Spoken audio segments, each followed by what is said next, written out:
இயேசு கிறிஸ்துவின் நாமத்தில் உங்கள் அனைவரையும் அன்போடு கூட வாழ்த்துகிறேன். இன்றைக்கு நாம் தியானிக்க போகிற தலைப்பு, புழுதியிலிருந்து சிங்காசனத்திற்கு உயர்த்தும் தேவன். வசனம் சங்கீதம் 113:7. அவர் சிறியவனை புழுதியிலிருந்து தூக்கி விடுகிறார், எளியவனை குப்பையிலிருந்து உயர்த்துகிறார். ஹல்லேலூயா.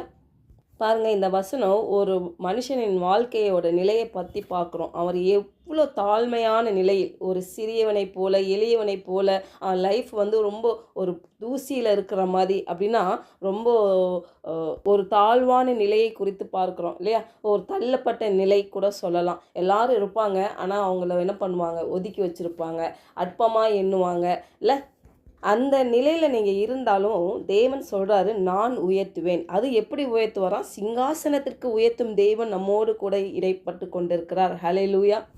அதுக்கு அடுத்த வசனம் பாருங்கள். அவனை பிரபுக்களோடும் தமது ஜனத்தின் அதிபதிகளோடும் உட்கார பண்ணுகிறார் என்று பார்க்கிறோம். அப்போது அவர் நம்மை குறித்த வைத்திருக்கிற திட்டம் எப்படின்னா, ஒரு வசனம் அழகாக இருக்குது. வானத்துக்கு பூமிக்கு எவ்வளோ தூரமோ அவ்வளோ தூரம் கர்த்தருக்கு பயப்படும் மேல் அவர் கிருபை பெரிதாக இருக்குது என்று பார்க்கிறோம். அப்போது ஒரு மனுஷனுக்கு தேவ கிருபை வந்துச்சுன்னா பாருங்கள், அவன் இருக்கிற நிலை அப்சைட் டவுனாக மாறிடும் இல்லை. ஒரு நிலை ரொம்ப எளிமையான முறையில், இல்லாட்டி அடுத்த நாளுக்கு நம்ம என்ன செய்ய போகிறோம் என்ற நிலையிலிருந்து உங்களை அநேக ஜாதிகளுக்கு கடன் கொடுக்கிறவர்களாய் கர்த்தர் மாற்ற முடியும். ஏன்னா அவர் வாக்கு உரைத்தார்னா அது நிறைவேற்ற அவர் உண்மை உள்ளவராக இருக்கிறார், அவர் வல்லமை உள்ளவராக இருக்கிறார்.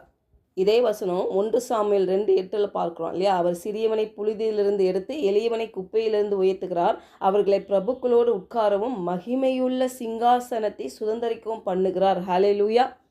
இன்றைக்கி அநேக வேளையில் நம்ம வாழ்க்கை ரொம்ப எளிமையாக இருக்குது. ஆனால் ஏதாவது நமக்கு உதவி வருமானு சொல்லி அநேக மனிதர்கிட்ட தயவை நம்ம எதிர்பார்க்குறோம் பாருங்கள். அதுதான் ஒரு பெரிய பிரச்சனையே.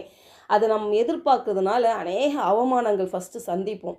அதுக்கப்புறம் பார்த்திங்கன்னா அவங்களுக்கு நம்ம அடிமையாக ஆகிடுவோம் இல்லையா. அவங்க பார்வையில் நம்ம அற்பமாக எண்ணப்படுவோம். ஆனால் இன்றைக்கு தேவன் சொல்லுகிறார், நான் உன்னை உயர்த்துவேன். ஹல்லேலூயா. அவர் நம்மை உயர்த்தும் பொழுது நம்ம அவமானப்படுவது இல்லை, அற்பமாக எண்ணப்படுவது இல்லை. ஏன்னா அவர் நம்ம மேலே வைத்திருக்க அழைப்பை எப்படின்னா, சிங்காசனத்துக்கு உயர்த்தும் அப்படிப்பட்ட ஒரு தெய்வீக அழைப்பை வைத்திருக்கிறார். சங்கீதம் 72:12 கூப்பிடுகிற எளியவனையும் உதவியற்ற சிறுமை யானைவனையும் அவர் விடுவிப்பார் என்று பார்க்கிறோம் இல்லை. ஒருவேளை என் சூழ்நிலையிலேருந்து எனக்கு யார் விடுதலை கொடுக்க முடியும் அப்படின்னா, இன்றைக்கு தேவன் இடைப்பட்டு கொண்டிருக்கிறார், என்னால் முடியும். ஹல்லேலூயா. அவர்கிட்டருந்து நம்ம விடுதலை பெறுவதற்கு என்ன முதலாவது நம்ம செய்யணும் தெரியுமா? யாக்கோபு 4:10, கர்த்தருக்கு முன்பாக தாழ்மைப்படுங்கள், அப்பொழுது அவர் உங்களை உயர்த்துவார். ஹல்லேலூயா. அவர் முன்னாடி நம்மை தாழ்த்த வேண்டும் என்று தேவன் விரும்புகிறார். அநேக வேளையில் பாருங்கள், நம்ம தாழ்த்துக்கிறதே கிடையாது இல்லை. நம்ம தான் ராஜா மாதிரி, நம்ம தான் மந்திரி மாதிரி எல்லாம் செய்துருது. அப்போ செய்து முடித்தோன்னே பிரச்சனைகள் வரும்போது போய் கடவுள்கிட்ட, ஆண்டவரே நான் தப்பு பண்ணிட்டேன், என்னை மன்னிச்சிருங்கன்னு சொல்லி கதறுது. ஆனால் அவர் சொல்லிருப்பாங்க, எனக்கு முன்பாக நீ தாழ்மைப்படும் பொழுது என் வார்த்தைகளை நீ கேட்ப, அப்புறம் அந்த வார்த்தைக்கு நீ கீழ்ப்படிவ. பாருங்கள், தாவீது பற்றி நம்ம பார்க்கலாம். அவருடைய வாழ்க்கை ஒரு சிறந்த உதாரணமாக இருக்கும் இந்த வசனத்துக்கு. அவர் கர்த்தர் முன்பாக தன்னை தாழ்த்துகிறார். அவர் ஒரு சாதாரண மேய்ப்பன் இல்லையா. அவர் குடும்பத்தில் கூட அவர் சிறியவனாக கருதப்பட்டார். ஆனால் பாருங்கள், தேவனுக்கு முன்பாக தன்னை தாழ்த்துகிற ஒரு மனிதர். அவருடைய வேலையே என்னென்னா மேய்க்கிற வேலை, ஆடுகளை மேய்க்கிற வேலை. ஆடுகளை மேய்க்கிற வேலை செய்கிறவர்களுக்கு என்ன மதிப்பு இருக்கும் பாருங்கள். ஆனால் அந்த இடத்துல கர்த்தர் முன்பாக அவரை தன்னை தாழ்த்துகிறார். ஹல்லேலூயா. 1 சாமுவேல் 16:11-13 வரைக்கும் நம்ம பார்க்கலாம்.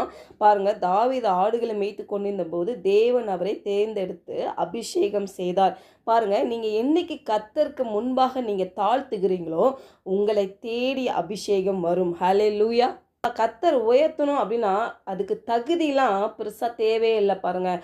அவன் பார்த்தீங்கன்னா ஒரு ராஜாவாதுக்கான தகுதியே கிடையாது தாவீதுக்கு. அவர் ஒரு ஆடு மேய்க்கிறவன். கர்த்தர் என்ன பார்க்குறாரு தெரியுமா? தகுதின்றது அவனுடைய இருதயத்தை பார்த்தார். எப்படி கர்த்தருக்கு முன்பாக அவன் தாழ்மையாய் நடந்து கொண்டான், எப்படி தன்னை தாழ்த்தினான் கர்த்தருக்கு முன்பாக இல்லை.